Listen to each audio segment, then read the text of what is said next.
significado então que a tese central do Søren Kierkegaard é... Tese central, se lembra? Está no fundo de praticamente tudo que ele escreve.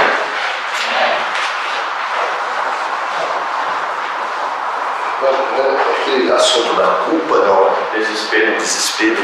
Não sei se vocês estão por fora. Ajuda aí, Do professor, né? ajuda aí. Solução das anotações. Essas anotações, enquanto sua memória aí. Ah, subjetividade? Exatamente. Subjetividade significa o quê, no caso dele?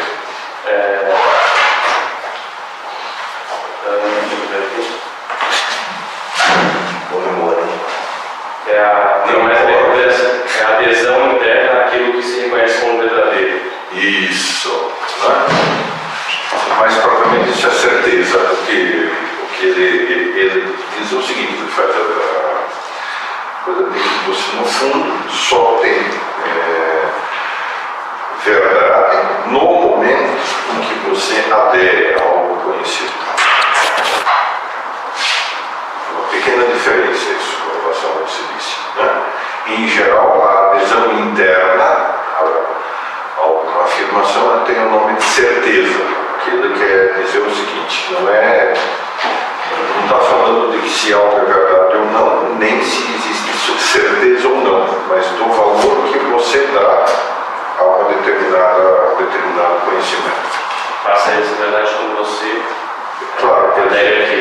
no momento em que a pessoa simplesmente não dá importância para... Né? Então, o gafanhoto listrado da Malásia tem uma determinada nervura que embaixo da asa que o ajuda a produzir sons.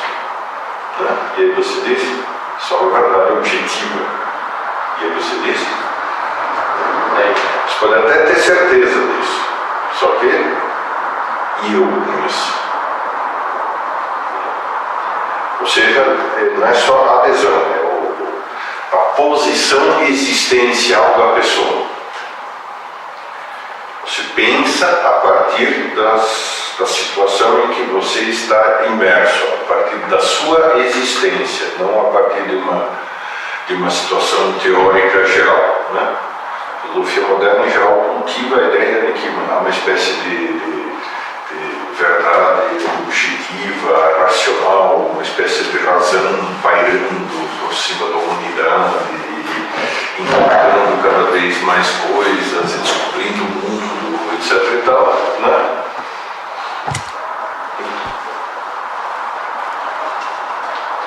Muito bom.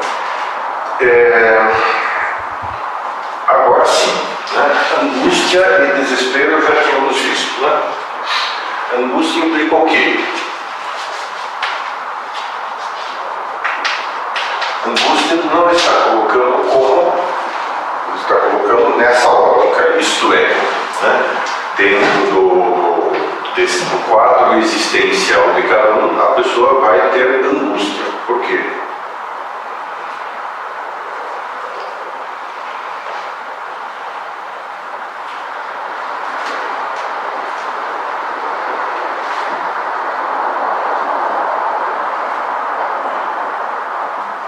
Pela ausência da certeza.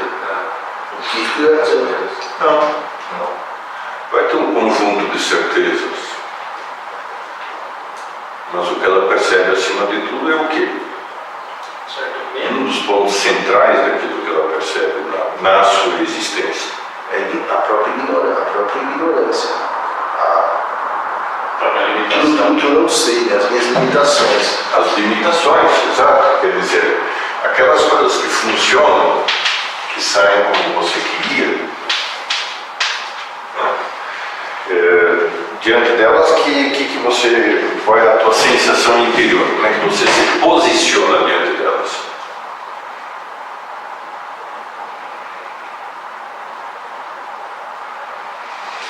Você toma café de manhã? Sim. Você gosta de tomar café da manhã? Há quanto tempo você toma café da manhã? Muito tempo. O que você tomou de café da manhã anteontem? Antes de ontem, pão na chapa, Certeza? com café, certeza. E na semana passada? Não sei. E na anterior? Ou seja, isso é algo limitante na sua vida? Agora, você quebrou o almoço uma vez? Já desloquei, quebrar. Como? Deslocar. Deslocou quando? Faz uns 5 anos. Por quê? Caí de bicicleta. Por que agora você tomou café da manhã há 5 anos naquele dia? O que foi? Muito bom. Por que você lembra um e não lembra o outro? Porque você está habituado, está acostumado, que você não percebe Não é uma limitação. limitação, você não tromba aquilo. Ao passo que com a limitação você tromba, ou seja, a limitação é tudo aquilo que é como você não queria que fosse. Toda limitação é um não queria que fosse assim.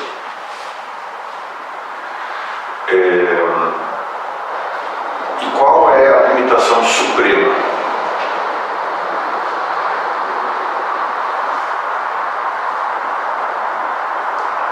Suprema? Da natureza. Você não é só para falar Não, a limitação suprema é que minha vida tem um fim. Eu vou morrer. Você vai morrer. Eu não tenho controle total sobre. Eu vou ser eterno. Exatamente. Essa Você vai angústia. morrer. A angústia máxima. A angústia máxima é exatamente a angústia da morte. E se você vive como se não fosse morrer, o que você faz? O que você está fazendo na verdade?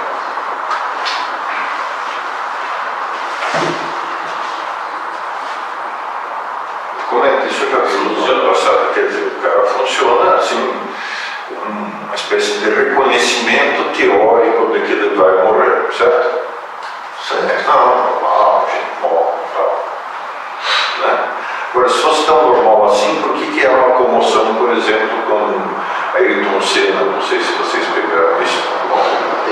Ou quando cai o avião antes da. Como é que chama o candidato político aí e tal. Né? Por que é uma comoção? Afinal de contas, é normal, não é?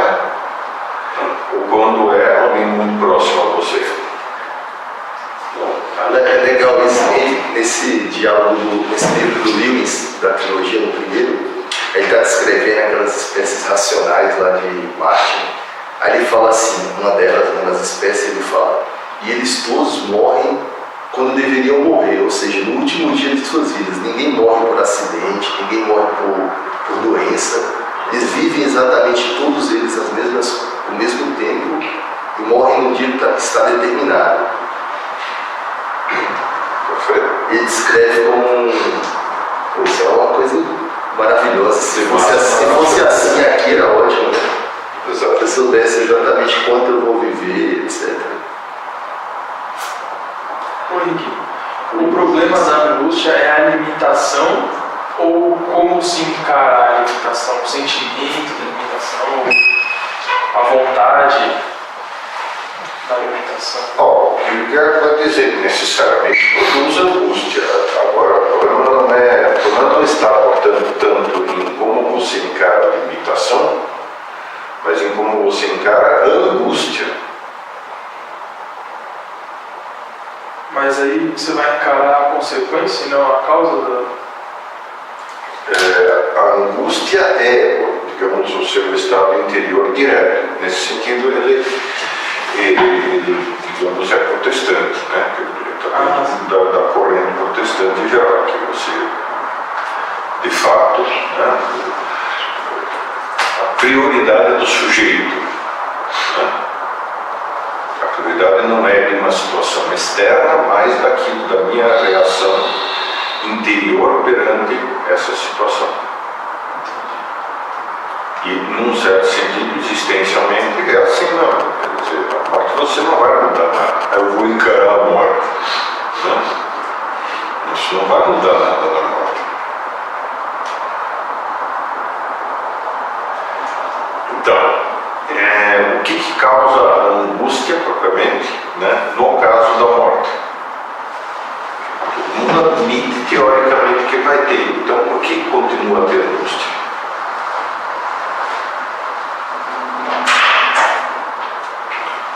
de angústia?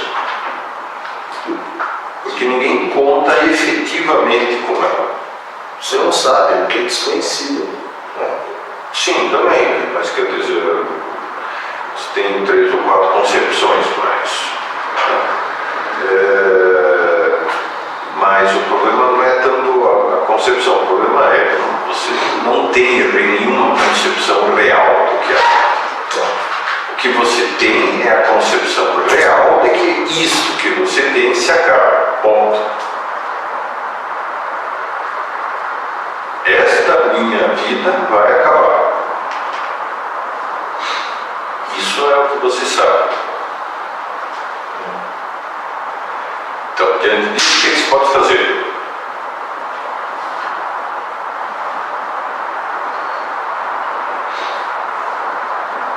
O que acontece quando a pessoa se contenta com a coisa geral? A teoria. As pessoas morrem, né? Aproveitemos o presente. Então, aproveitemos o presente. O que acontece quando você sabe que tem alguma coisa na sua frente e você insiste em não olhar? Você acaba trabalhando. Vou fingir que não tem nada. Agora você. Vou assobiar por causa do escuro.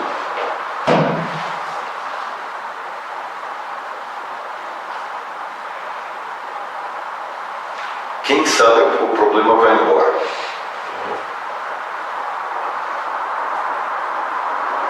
Aí o sujeito fica alienado. Alienação consiste, é um conceito que é do Kierkegaard, muito antes de ser do Marx, etc. Né? Alienação é quando a pessoa procura uma válvula de escape para a angústia. Então ele vai se dedicar a, sei lá, ser intelectual, fazer teorias filosóficas, ficar matando o rato em experiência de laboratório, vai achar que a dedicação à economia resolve alguma coisa, que se o fulano ganha mais grana, ele, né? Ou seja, ele vai procurar todas as vias de fuga e só não vai enfrentar o problema central da angústia. E uma angústia instalada na vida, né? A única maneira de você reduzir a angústia é o quê? Tomar consciência vitalmente do problema que você vai enfrentar. Ou seja, você vai morrer mesmo. Não sei quando, mas é bom começar a pensar já. Não sei como, mas é bom começar a pensar já. Porque se você estiver pronto para morrer hoje, talvez haja chance para. Né? É aquela coisa que ele diz lá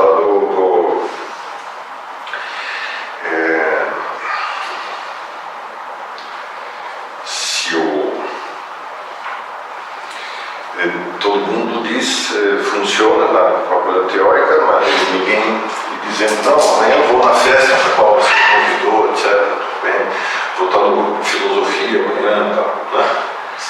Ninguém diz, sim, eu vou estar no curso de filosofia, só que se cair uma telha na minha cabeça e eu estiver morto, não poderia ir. Você vai levar em conta essa situação, né? Então, quer dizer, isso é levar em conta vitalmente, existencialmente, de fato, é uma possibilidade real próxima. Muito bom. A alienação instalada provoca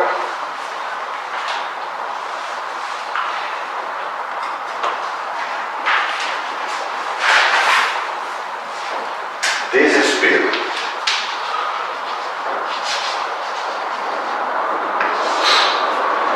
Desespero pode.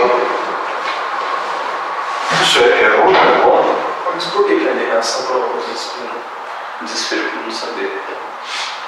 O desespero por fingir que não existe, quer dizer, você não remove a limitação, você só finge que não existe. Então, o que você está numa situação vital? Mas você só pode provocar o desespero quando você deixar ele fingir. Quando você deixar de ser Não, é que o pior desespero é o desespero inconsciente, dizer. É o desespero do cara que está fingindo que não acontece nada. É o cara que continua indo à mercearia, ao supermercado e tomando sorvete e Coca-Cola e assistindo televisão, os Simpsons e qualquer outra vez agora. Que horror, vocês, é cultura pop. Assistindo novela, não sei o quê, e tudo isso por trás, né, sim, você está dizendo, você vai perder, o que você está fazendo isso? Por que serve essa aposta? Você vai dar o quê? Você vai morrer. Então, quando o cara tenta calar essa voz, ele está o quê? Alienado. E justamente, quer dizer, você tem perfeita consciência de que você muitas vezes funciona como uma espécie em dois planos, não tem? Né? Um que é o cara que está fazendo e outro que é o cara que está observando e dizendo: ei, peraí, presta atenção. Então, o alienado é aquele que o cara que avisa: presta atenção, não, esse troço não, pensa, né? Quando esse cara aí está amordaçado, está lá preso na cadeira assistindo você agir e só consegue falar por gemidos.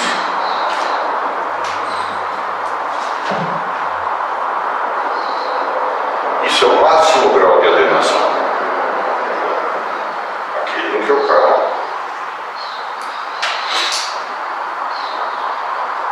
beleza? Melhorou? Sim, porque o cara leva uma vida falsa. Mas ele sabe que a vida dele, se for alienado, não tem sentido. Portanto, ele está vivendo uma falsidade. Uma bobagem. Uma peça de teatro. Para um monte de gente, a vida é uma peça de teatro desagradável ainda por cima. Mas tudo isso deriva de não aceitar a limitação. Então, de não aceitar as limitações da vida, das quais a maior de todas é a morte. Mas a pessoa nem chega a pensar direito nas limitações, ignora isso mesmo e tal. Mas não são reais, quer dizer, a limitação provoca angústia. Enquanto elas são reais, você não vai escapar delas. Ou você é Deus.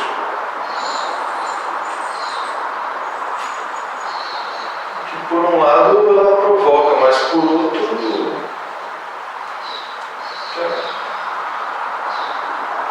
sei, porque não parece ser tão intrínseco, tão forte essa vontade de ser Deus.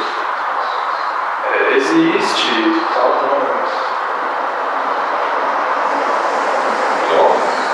Não existe, é muito forte, as pessoas têm muito essa vontade de fingir que a morte não existe, procurar viver agora, o tempo todo, o mais intensamente possível. E acontece. Psiquiatra amigo meu diz: mais ou menos 30% da população, em algum momento da vida, tem um episódio psiquiátrico. 30%. Sabe o que é 30%? Um terço. Um cada 3. Episódio psiquiátrico significa depressão, toque, síndrome do pânico. Por quê?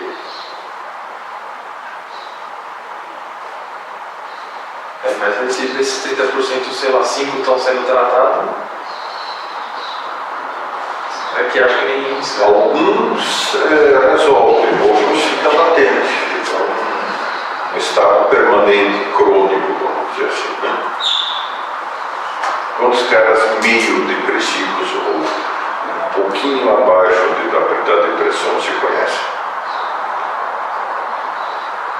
Não que todos os depressivos tenham essa origem, mas que... A pesquisa da USP estima que a doença que mais vai afetar o mundo vai ser a depressão. E ansiedade. E a ansiedade é quase que o nome psicológico da angústia.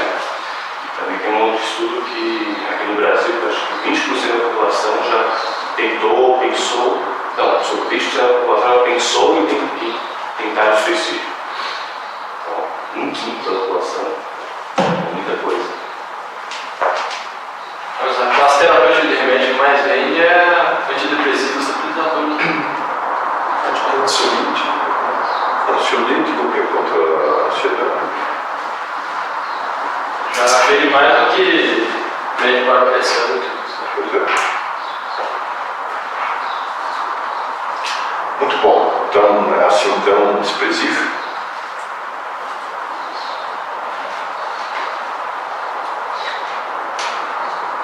E, quer dizer, se 30% tem episódios, né, doença assim aguda, quantos por cento estão com isso aí, digamos, um pouco abaixo do nível de manifestação de doença?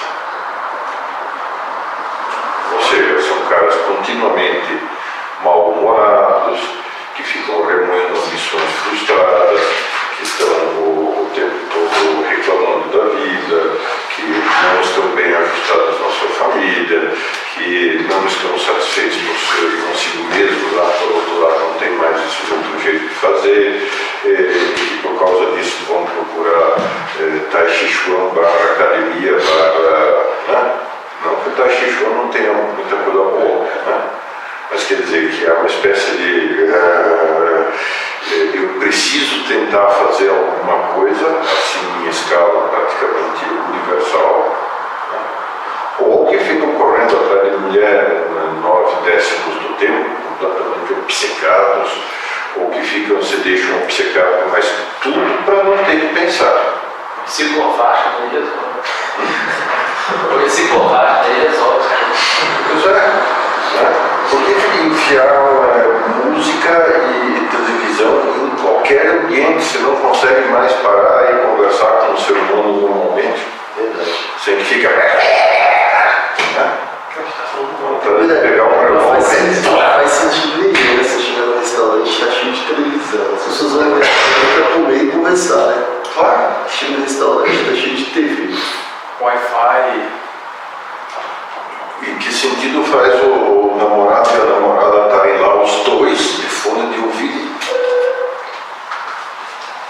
No metrô as pessoas estão sempre com fone, muitas vezes na rua andando com fone, as pessoas fazem de tudo. Então o cara chega também depois do trabalho, da escola, pela TV, pela internet. As pessoas fazem de tudo para não estarem consigo mesmas. Elas não se aguentam. Porque senão elas vão se deparar com uma angústia. Então, esse estado em que vocês não têm coragem de enfrentar consigo mesmo é exatamente o que o Kierkegaard chama de desespero inconsciente. Que o cara está fugindo de si assim, absurdamente.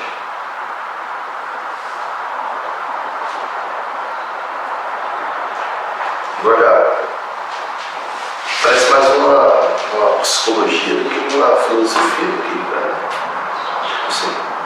uma antropologia. Então, como é existencial, É essencial. né? E, evidentemente é óbvio que, do ponto de vista dele, nem faz sentido falar em metafísica, no sentido clássico. Né? Até porque, quer dizer, não há metafísica. Praticamente, né? Na universidade lá não há ninguém mais sabe o que é metafísica. Isso já faz 500 anos praticamente. Então você não pode dizer que nem cogita da hipótese de vamos estudar metafísica em termos aristotélico-tomistas primeiro, né? O que, agora, por sua vez, esse cara é profundamente honesto.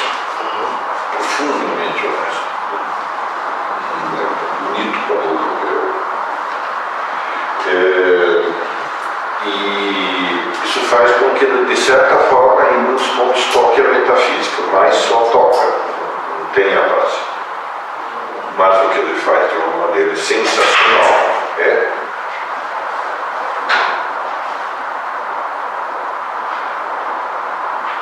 explorar a subjetividade humana, que a metafísica toda tinha esquecido. Então você vai dizer, uma antropologia ou uma psicologia. Mas também pode dizer o seguinte, é uma metafísica da subjetividade. A metafísica do eu. Verdade. Que nem tinha sido levada em consideração. A metafísica ficou só na... A metafísica funcionou, digamos, como as ciências naturais. A física não. Exato. Como se a gente fosse, como se o eu não existisse, como se o que houvesse fosse um observador racional genérico. E isso poderia ser também o fundo do problema todo, né? Que a metafísica, Sim. porque, querendo ou não, por mais que a ciência moderna negue a metafísica, mas ela é uma filhota, ela é filha dessa metafísica que esqueceu do homem, né? Sim, exatamente. Se eu estiver falando grego, você avisa. Tá? Ok, então o desespero inconsciente. Se o desespero se torna consciente, quais são as opções que ele tem? Buscar ajuda de si, que não é uma opção boa, ou buscar ajuda de alguém que melhor que você possa te ajudar a sair dele.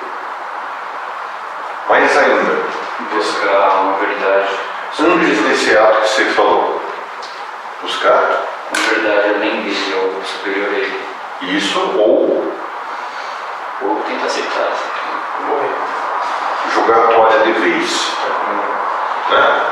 Então, o inconsciente, o consciente, depois o consciente pode dar duas atitudes. Uma, a de virar né?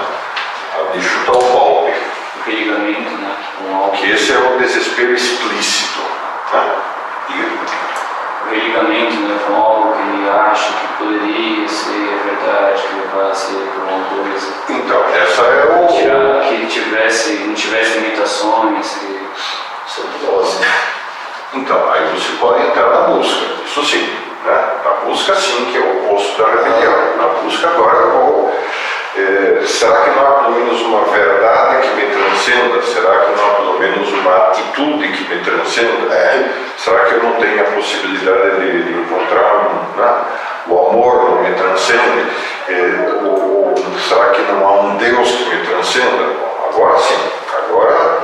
E a rebelião seria as formas de ateísmo, agnosticismo, Sim, o niilismo, Deus moral, né?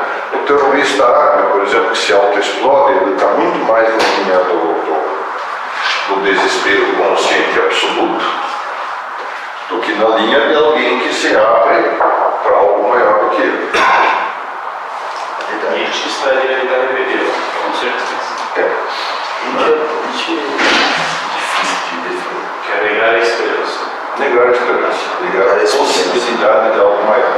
Mas repara, as pessoas têm que passar do desespero inconsciente para o consciente. Está cheio de gente que formalmente afirma a existência de Deus, a existência da verdade, a existência de tal, mas que no fundo continuam a ser desesperados inconscientes.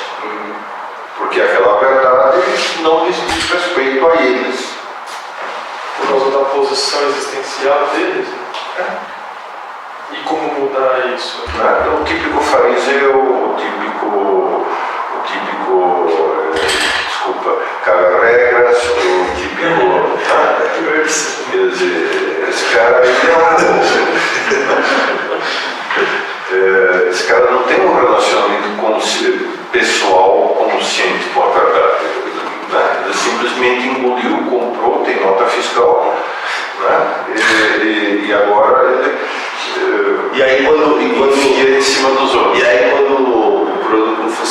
troca por outro, né? Exatamente. Muda de religião, Muda de religião. rações. Olha só. Elegância e doido, eu acho que merece ter sido roubado, né? Sabe, Santini, depois das revelações que eu ouvi aqui a seu respeito, não vamos ser enganados por essa camisa, não. Engalanhada, né? Engalanhada. Sim, mas tem prova documentais. Não foda. Wikileaks, cara, porque o cara já sabia de tudo, já passou aí pra gente umas imagens. Mas a busca, ele aprofunda nesse ponto da busca, vai Sim. falar de É. obrar o verdadeiro Deus.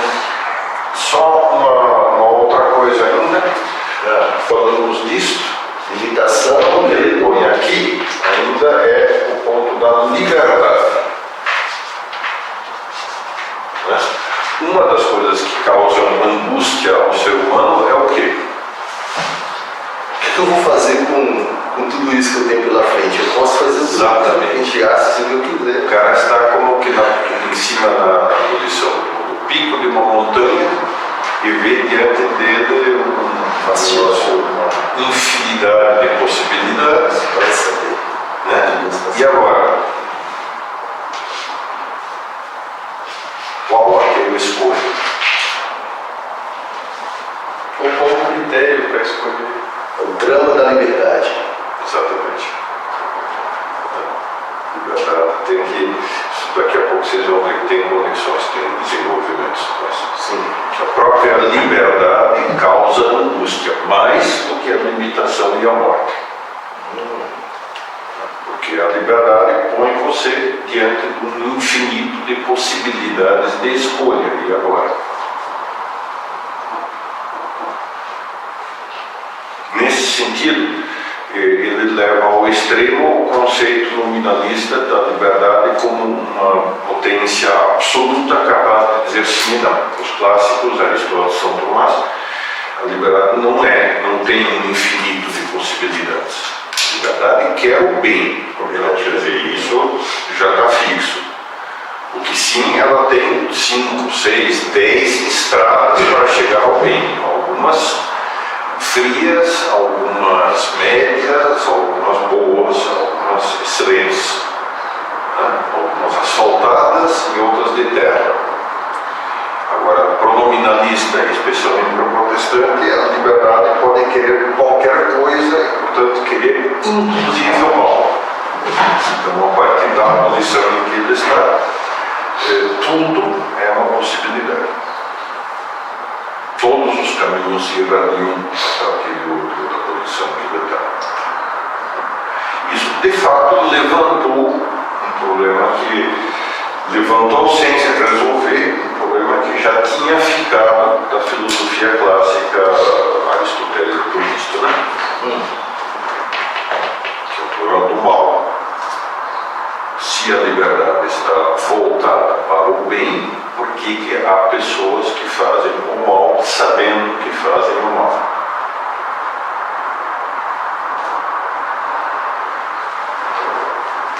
Isso tinha ficado com uma aporia, um problema sem solução, agora o nominalismo e em concreto com Kierkegaard se torna o problema, por sua vez. A pessoa pode escolher todas as possibilidades. Queria perguntar alguma coisa? Eu ia falar de justamente, bochechas. eu ia justamente falar disso aí, do Brandon. Se a liberdade está apontada para o bem, se o objeto dela é o bem, que tipo de perversão, que tipo de problema acontece nesse processo que faz com que as pessoas escolham absolutamente o mal?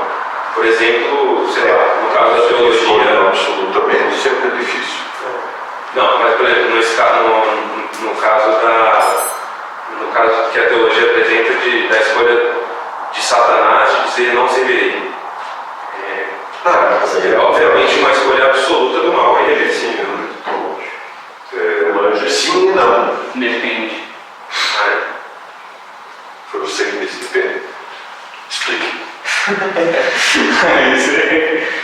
Depende muito do seu eu, né? Do que você considera o bem e do que você considera o mal.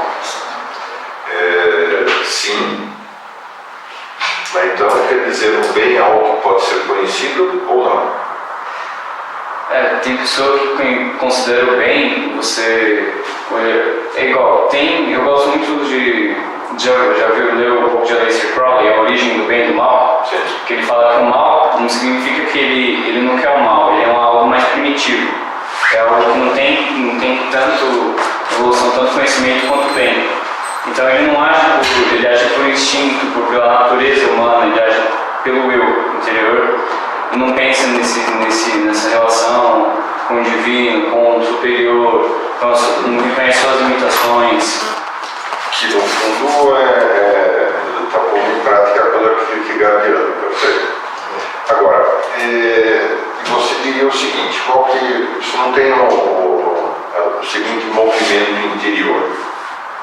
Você às vezes não reconhece, cara, isso aqui foi besteira. Qual é o pensamento complementar?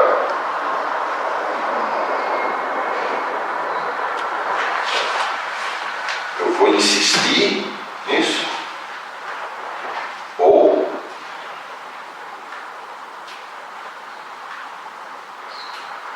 furado. se eu tivesse,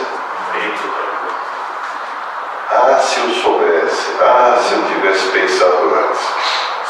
Né? Chegou a prova, não estudei nada, né? Maldito futebol de ontem.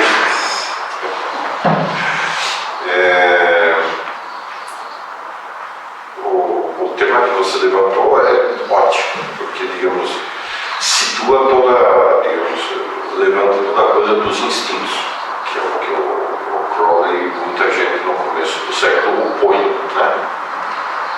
Mas, por sua vez, não resolve tanto a questão de São Tomás, porque é o bem entendido racionalmente. O bem entendido racionalmente pode ser aprendido, tanto assim que no erro você constata isso e aprende. Então, aparentemente, todo mal seria mais erro do que propriamente um desejo de mal. Nietzsche, Crowley e companhia limitada vão dizer, não, o que eu quero são os desejos segundo a minha natureza, as paixões, e essas não são reconhecidas pelo esquema oficial de moralidade de bem e mal. Confere, irmão? Mas quer dizer, eles não são nem bons nem maus em si.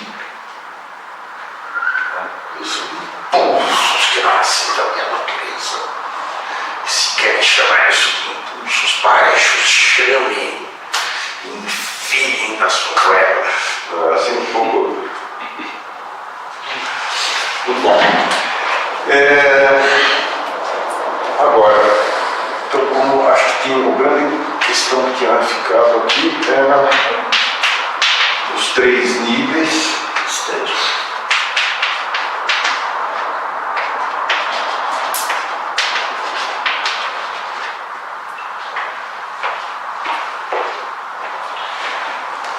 Então,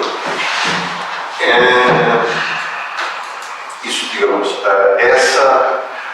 os americanos, os intérpretes americanos de Kierkegaard, em geral, tendem a dizer que ele fez uma espécie de esquema de 3 graus, que é o estético, ético e religioso. Os europeus dizem, esse negócio não é bem assim, né? E, de certa forma, isso aparece sim na obra dele, mas aparece esparso num monte de obras, não é que seja o novo sistema que ele quis inaugurar. Isso é interessante de apresentar. Mas ele não quer uma explicação do ser humano de Locke. Isso é um esqueminha útil para ajudar a pensar. Tá. O que é o homem estético? Aquele que busca o prazer. Aquele que busca o prazer. E aí? Como é que você o classificaria ali? O alienado. É um alienado. Quando? Ou por quê? busca tentar entender a si mesmo com as coisas do dia a dia, com o prazer que ele busca no estético. Não era prazer, isso. Prazer estético, o que Kierkegaard chama estético tudo que diga respeito ao prazer. Né? A palavra de fundo aqui é êxtasis, que são as sensações. Não é estético no sentido de belo, né? E sim estético no sentido de sentir, comer, feijoada, cerveja, caipirinha, línguas de fazão,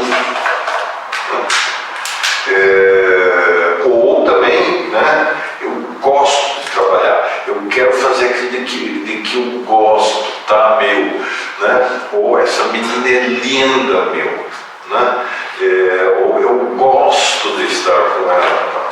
Tudo isso é simples nível estético, é simples estética. Né? E, portanto, faz o que com uma pessoa? Superficializa. Superficializa. Por quê? Deixa ela simplesmente no nível dos inputs. O Crowley diria que é isso mesmo. Manda bala. E aí? Aliás, hoje está cheio, né? Quer dizer, no fundo, toda coisa de drogas é isso. Quer dizer, eu quero tirar o máximo prazer da realidade. A realidade existe para me dar prazer. O mundo existe para me dar prazer. E, por sua vez, a pessoa enfrenta o mundo, olha para o mundo, dizendo o que ele tem para me dar.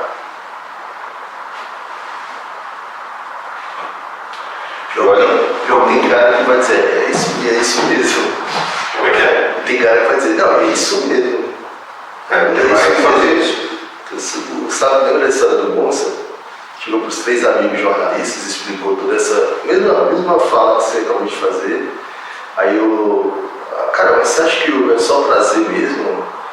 Então imagina que existisse uma máquina que você entrasse nela, ficasse lá, e ela te oferecesse todos esses prazeres. Você toparia? Aí o cara pensou, eu toparia. Se ela dá todos esses prazeres que você também me oferecer, sim. Então eu toparia entrar em coma e ficar lá sentindo todos esses prazeres. Tem gente que diz,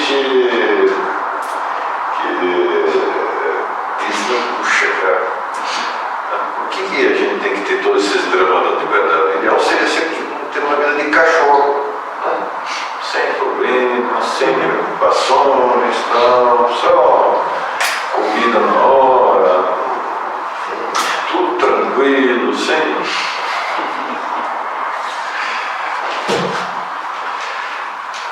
E qual é o problema? O problema, o que você diga. Você está Primeiro que qualquer um de nós, a partir da sua própria existência, tem experiência, pelo menos momentânea, por algum tempo, dessa atitude. Segundo, dá para observá-la nos outros. Tem coisas maiores que valem a pena.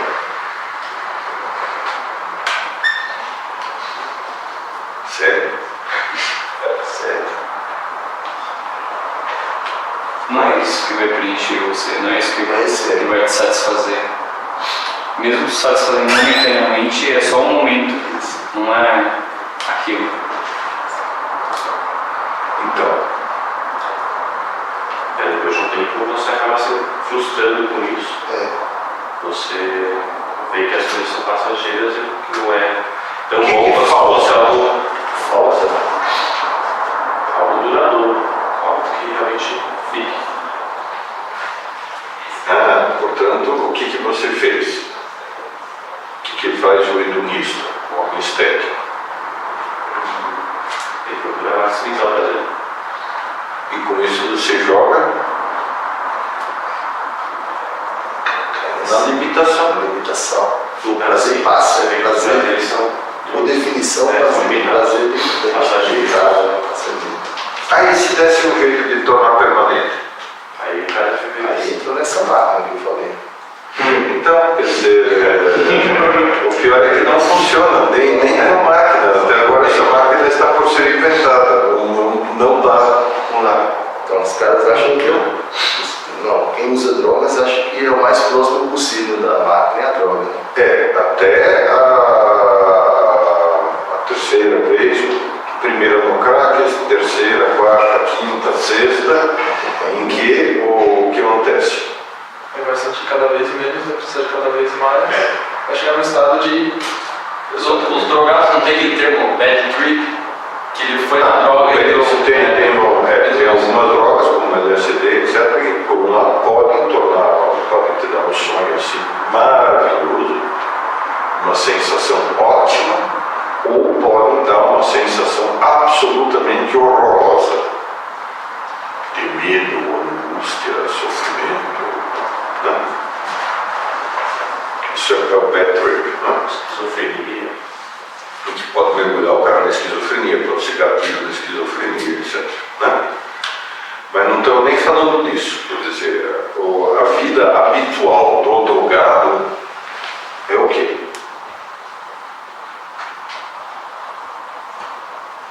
Os períodos de prazer Está sob efeito da droga. e todo o resto Procurando. Os meios para estar sob efeito da droga. e o que predomina, mesmo que seja só em termos cronológicos, Predomina é só os meios, a busca dos meios. Né? predomina assim 98%. Então é isso. O resto é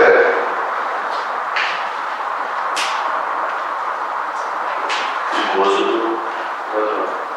angústia permanente, se vou conseguir, se não vou conseguir, porque o dinheiro, porque não tem dinheiro, porque é muito caro, não sei o quê, e puta, esse último não foi bom, tal, e será que eu vou morrer? E ao mesmo tempo, quer dizer, como é que o cara entra, qual é o juízo que ele faz a si mesmo nisso?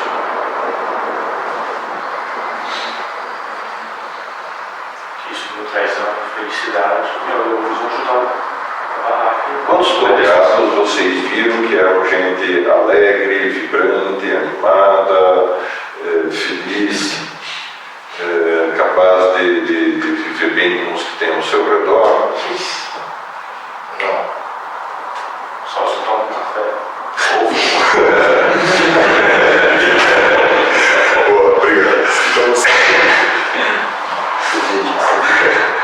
Por isso vou continuar tomando café e fumando. Santini, se ia dizer alguma coisa? Eu ia dizer o seguinte, vocês têm insistido muito na droga, mas, por exemplo, todos os personagens do Hemingway, e ele mesmo, eles não chegam a apelar para a droga, mas todos eles são a representação desse tipo do hedonista padrão, né? E eles vão procurando cada vez mais formas mais sofisticadas, e todos eles é curioso, porque todos os personagens do Hemingway têm um tipo diferente, dentro do mesmo tipo de padrão.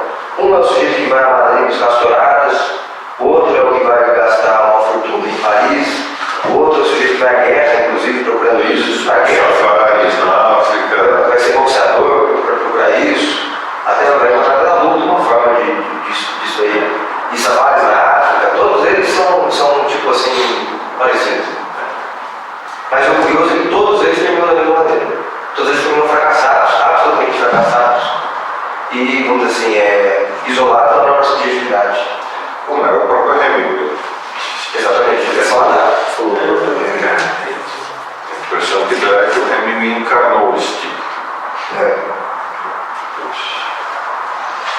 Muito bom. Então, o estético conduz por si só ao desespero.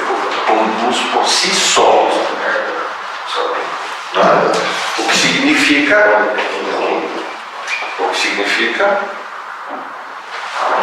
Crise. que ele vai tender a entregar, vai tender a subir ao outro nível, ou vai se detonar. definitivamente nesse nível. Fala. É que você, só ligando uma coisa que você falou no aquele convívio que você deu de antropopedia, do vetor para fora, né? Isso. Porque o hedonista, voltando aqui ao exemplo do Hemingway, todos eles são sujeitos isolados da própria subjetividade. Exatamente. A angústia do sujeito se deve ao sujeito estar isolado dentro de si mesmo. Ele não consegue sair das suas memórias. Ele fica buscando suas memórias, ele fica disso, ele não sai daquilo. Ele fica ali no... Exatamente. Aí você chega ao quê? Se o cara quebra esse ciclo maldito,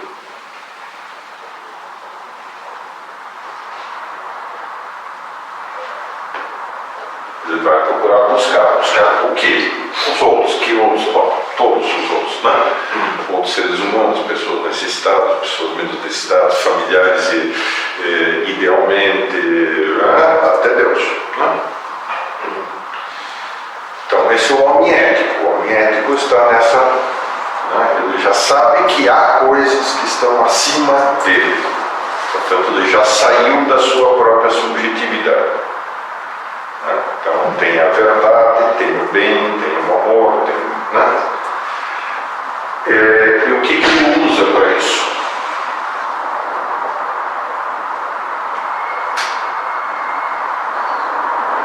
Todas essas coisas externas e que merecem ser consideradas e que tal, que efeito, como é que elas se traduzem na vida.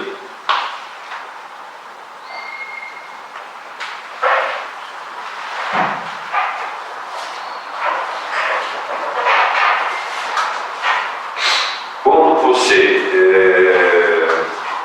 tem um filho, o que você tem para com esse filho? Responsabilidade. Quando você tem um pai, o que você tem para com esse pai? Você deve obediência, gratidão, Por quê? por tudo que ele me deu. Por responsabilidade. Você responde a essa outra pessoa. Diante da verdade, o que você tem?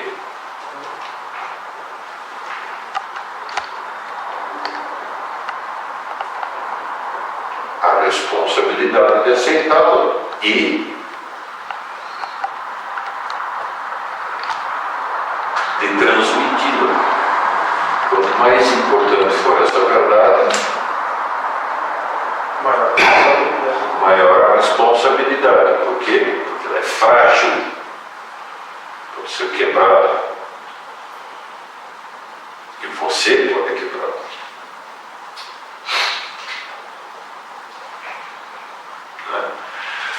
Portanto, a fase do homem ético se marca pelo quê?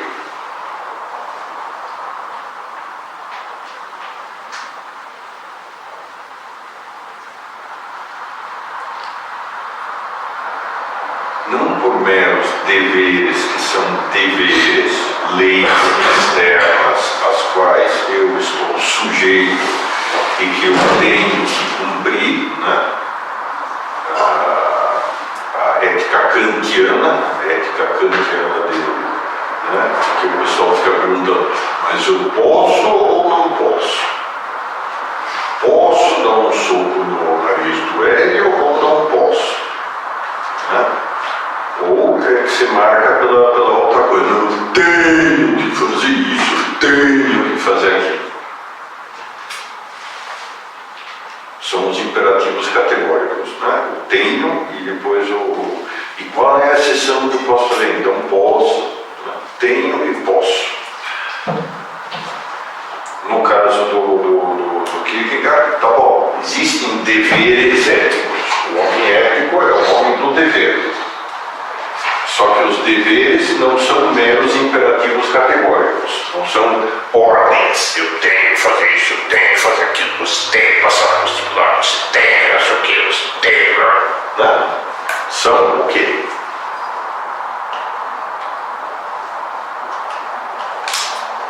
São responsabilidades. Se tem um filho no berço e ele está chorando, o que se faz? Ignora, vai jogar o joguinho. Você põe sabe, né?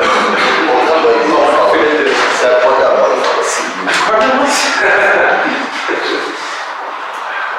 Parece que o casal de gaúchos, há um tempo atrás, andou sendo preso porque o filho estava completamente desnutrido. Eles estavam jogando joguinho no computador, fazia 48 horas. Eles deixando a criança por causa disso. E aí?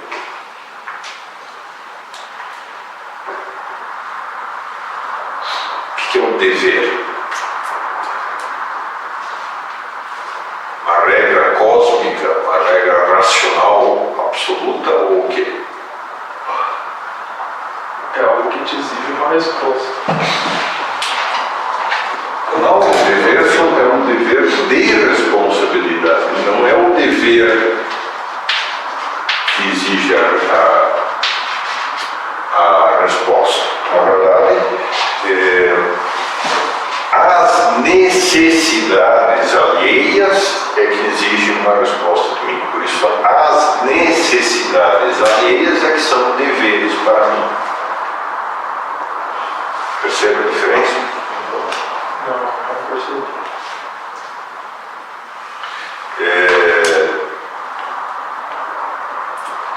Todo começo, toda ética começa quando o sujeito sai da própria limitação e se abre para o outro, como gostam de dizer os existencialistas. Né? O outro quem? O outro desde o mais basal, né? Desde o ser humano ao ser humano tal, eventualmente, dependendo do que for, um caramujo, um cachorro, uma baleia, né? Até Deus e as suas comutações, digamos assim, né? Verdade, bondade e beleza. Então, todas essas coisas são outros para mim.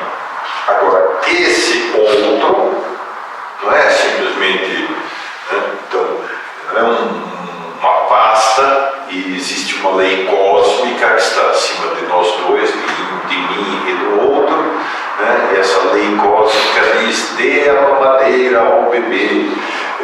Essa lei cósmica diz: não fique chutando portas e estragando as coisas sem necessidade. Essa lei cósmica não diz: faça cafuné da baleia em vez de enfiar pão nela, né? Etc, etc, etc. Não é isso. E o Kierkegaard? Ele diz: o cara está na sua frente. Ele está olhando para você. O que você faz?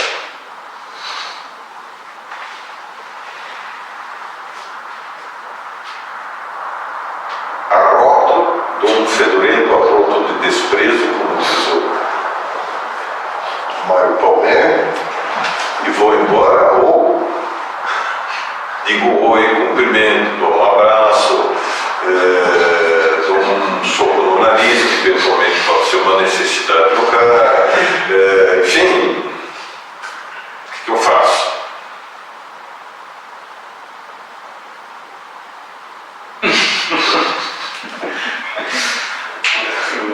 Não, por favor, eu ia voltar.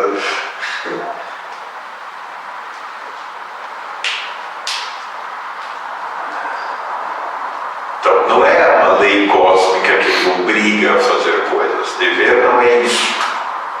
Dever são pessoas concretas, outros concretos, que me pedem uma resposta. Isso sim. Deveres são responsabilidades. Melhorou agora? Eu estava variando. Sim, aos poucos. Está vendo as engrenagens. Mas isso parece uma outra formulação aí, para a mesma coisa. O quê? Não é uma lei cósmica, são outros. Mas por que os outros me exigem uma resposta e uma resposta concreta? Uma resposta especificada? Entende? Parece que é simplesmente uma concretização da lei cósmica. Aí a lei cósmica dos estoicos, por exemplo, que são, nesse sentido, a mais perfeita formulação antiga da teoria dos deveres, a lei cósmica é a lei de um universo sério. Está nem aí com os seres humanos, mas que tem um determinado desenvolvimento lógico necessário. Certo? Uma espécie de grande máquina com enormes engrenagens, e aí você tem duas opções. Né? Ela está vindo na sua direção e você vai ser triturado pelas engrenagens se você se opuser. Então, acomode-se a regra cósmica e ande junto com a grande máquina cósmica, senão você será triturado. A grande máquina cósmica impõe uma série de regras ou deveres. Tem semelhança com isso? Então, em uma ética seria algo externo a você, e o que ele quer de algo que já é, que vem de dentro. Qual é o ponto de partida disso aqui?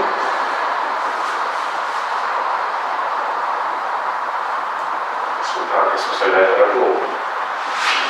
Claro, ele está dizendo, no fundo é metafísica, ele está dizendo o seguinte, neguinho, nada de regras gerais do universo, exploda-se a inteligência de fundo do cósmica, que razão cósmica tem o nariz, o que importa é quem existe, né? São o fulaninho ali, o fulaninho ali, o fulaninho ali, e eu. O que existe são os outros e eu. Isso é real. O resto também. Isto é existencialmente real. Regras cósmicas E o bem e o mal, regras universais da razão. e o bem e o mal que o homem faz é sempre a outro, ou a si mesmo, mas que sempre tem uma implicação Claro. no próximo, né? Não percebe que isso é uma inversão total do modo de enxergar? Tudo bem, quer dizer, na prática, talvez haja relativamente pouca diferença. Então, por exemplo, né, se eu decepo a cabeça do Juan, e uma regra cósmica me diz, não deceparás a cabeça dos outros, né? Então, pequei porque infringi uma regra cósmica, ok? Agora, supondo que eu enxergue de outra forma, né? Existe o Juan e eu, né? Você gostaria de ter a cabeça decepada? Não, né? Então, mesmo assim eu descer, né? Decepo, exatamente. E aí, infringir uma regra cósmica? Sei, esquece a regra cósmica. O que sim é que ele vai ficar bastante chateado comigo. Quer dizer, não muito. Já não muito, né? Mas se você for um ser eterno e sobrenatural que dura para a eternidade, vai vir puxar o pé à noite. Percebe a diferença? Não é indiferente. Só se o que ele quiser for diferente dessa regra cósmica. O grande problema da regra cósmica é que chega um momento que se diz não, a regra regula o comportamento social, então, quer dizer, o que eu não posso fazer comigo mesmo, ou se algo assim, em privado. Se eu privadamente gosto de cortar os meus braços, qual é o problema? De me mutilar, de decepar dedinhos. É só comigo, não tem, a regra cósmica não está envolvida.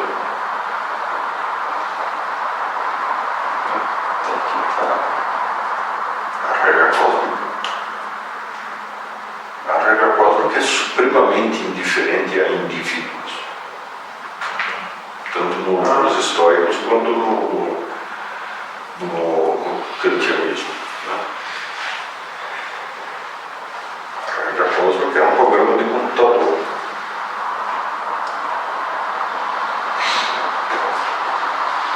Agora, sua mãe vai ficar muito chateada se pegar você cortando fora os seus dedinhos, entende?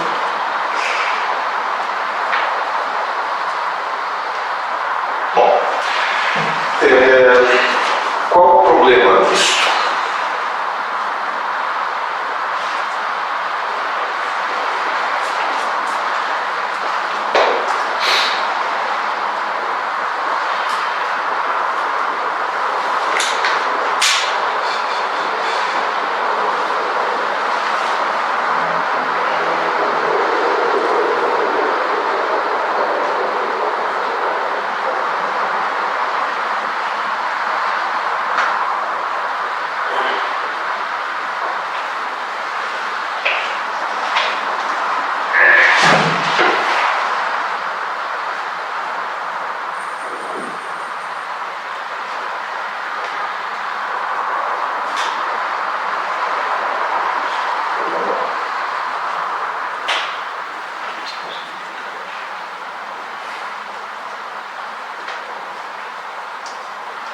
Eu muitas vezes não cumpro esses deveres por vontade própria, não coloco tudo, não me preenche aquilo, o cumprimento dos meus deveres, as minhas responsabilidades não necessariamente desse jeito aí me preenche. Então, a primeira limitação é a fraqueza humana de partir do início.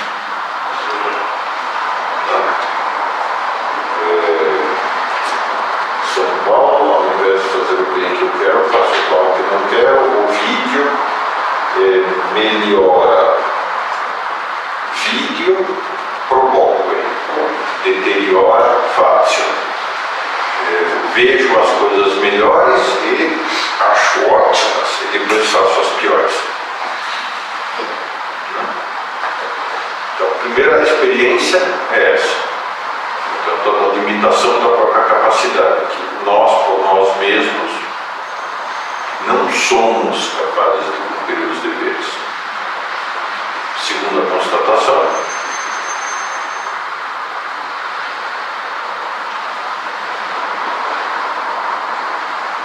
que a coisa mais comum são conflitos de responsabilidades.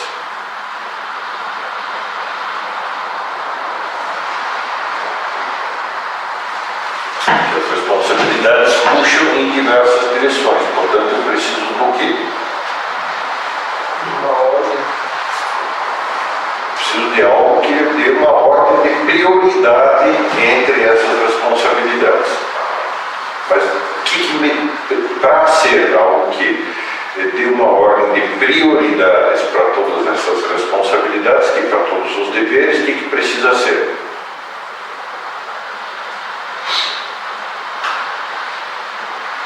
Um dever ou uma responsabilidade entre as outras? Não.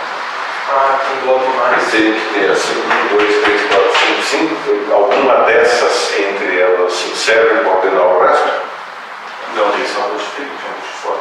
Exatamente, tem que ser algo aqui que é um critério no qual eu comparo todas as outras. Portanto, o que eu preciso? Para poder viver o plano ético, eu preciso transcender o plano ético e chegar ao religioso. Exatamente. Só o religioso é que dá unidade e veracidade para todo o resto. Então eu preciso transcender. Ele ilustra isso, por exemplo, entre as vários lugares, com o problema de Abraão. Em certo momento, por exemplo, Abraão recebe de Deus. Primeiro recebe a promessa de que vai ter um filho, depois o filho já está crescido e o Abraão pequenino, e aí ele recebe a ordem de o político. Oi, já acabou? Tudo bem, político? Peraí, que viu aí?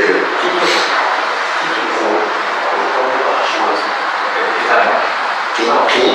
O Alessio. Lua. Não, agora está aqui. Lua daqui. Então lembra mais.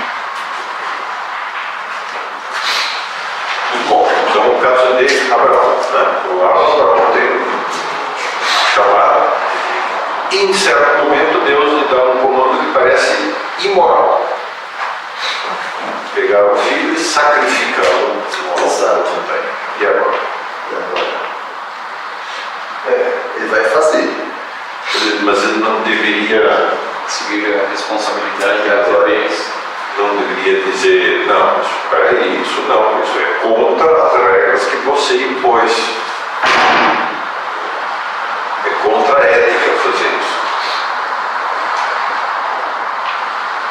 Então como é que fica?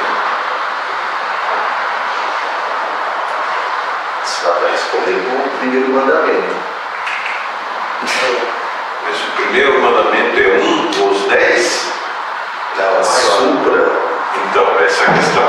É o critério. Tem que ser o critério de juízo de todos os outros mandamentos. Senão, todos os outros não pode ser simplesmente um entre a multidão. Ele tem que ser, abranger e transcender todos os outros para conseguir haver algum tipo de ordenação. Simplesmente as coisas não degenerarem em farisaísmo de 400.000 regras e que todos têm mais ou menos o mesmo peso e que todos causam o mesmo tipo de opressão, se a pessoa não consegue viver, etc. Tal. Então, o primeiro mandamento não faz parte da lei natural. O primeiro mandamento é o que estabelece a possibilidade de haver uma lei natural. Então, mas ele é revelado ou não? No sentido de, sem a sua revelação, seria o chamado de conhecê-lo? Tal como todos os outros, ele é natural e é revelado ao mesmo tempo. Não, sim. Seríamos capazes de conhecê-lo se não fosse revelação? Sim. Sim? Há muitos povos que tentam isso. Quer dizer, em concreto, por exemplo, os históricos não conseguem, mas Platão e Aristóteles sim conseguem. Há hindus que chegaram a essa mesma conclusão. Confúcio e Lao Tse mais ou menos chegam a essa conclusão também, os céus como a base de toda a ordem moral humana. Bom, que seja a base de tudo isso, tudo bem, parece não haver muita polêmica. Mas o problema é se ele é conhecido sem se seria possível conhecê-lo sem o recurso necessário à revelação. Mas o pessoal não quer revelação no sentido cristão. Nem pretende ter.